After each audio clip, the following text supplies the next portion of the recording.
Have you ever been in an argument about nuclear power? We have, and we found it frustrating and confusing, so let's try and get to grips with this topic.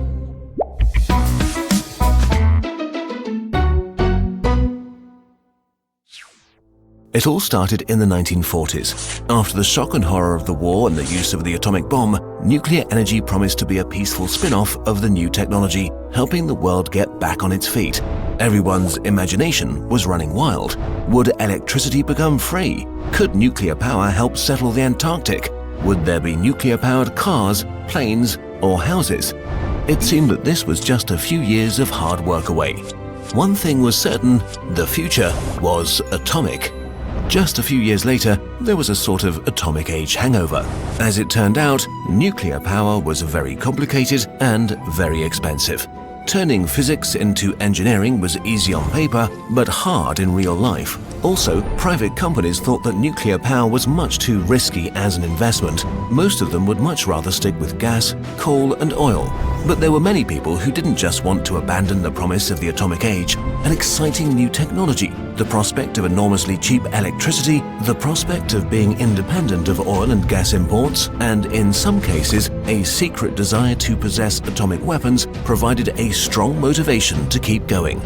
Nuclear power's finest hour finally came in the early 1970s when war in the Middle East caused oil prices to skyrocket worldwide. Now, commercial interest and investment picked up at a dazzling pace. More than half of all the nuclear reactors in the world were built between 1970 and 1985. But which type of reactor to build, given how many different types there were to choose from? A surprising underdog candidate won the day: the light water reactor. It wasn't very innovative, and it wasn't too popular with scientists, but it had some decisive advantages. It was there, it worked, and it wasn't terribly expensive. So, what does a light water reactor do? Well, the basic principle is shockingly simple. It heats up water using an artificial chain reaction. Nuclear fission releases several million times more energy than any chemical reaction could. Really heavy elements on the brink of stability, like uranium-235, get bombarded with neutrons. The neutron is absorbed, but the result is unstable. Most of the time, it immediately splits into fast-moving lighter elements, some additional free neutrons, and energy in the form of radiation.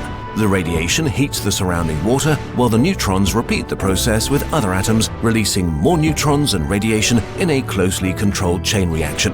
Very different from the fast, destructive runaway reaction in an atomic bomb. In our light water reactor, a moderator is needed to control the neutron's energy.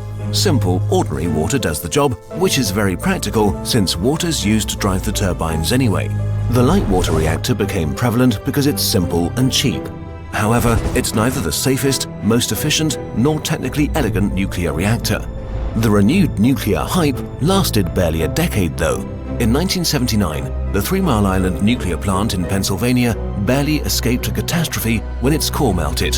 In 1986, the Chernobyl catastrophe directly threatened Central Europe with a radioactive cloud, and in 2011, the drawn-out Fukushima disaster sparked new discussions and concerns. While in the 1980s, 218 new nuclear power reactors went live, their number and nuclear's global share of electricity production has stagnated since the end of the 80s. So what's the situation today? Today, nuclear energy meets around 10% of the world's energy demand. There are about 439 nuclear reactors in 31 countries. About 70 new reactors are under construction in 2015, most of them in countries which are growing quickly. All in all, 160 new reactors are planned worldwide. Most nuclear reactors were built more than 25 years ago with pretty old technology. More than 80% are various types of light water reactor. Today, many countries are faced with a choice: the expensive replacement of the aging reactors, possibly with more efficient but less tested models, or a move away from nuclear power towards newer or older technology with different cost and environmental impacts. So, should we use nuclear energy? The pro and contra arguments will be presented here next week. Subscribe, and then you won't miss it.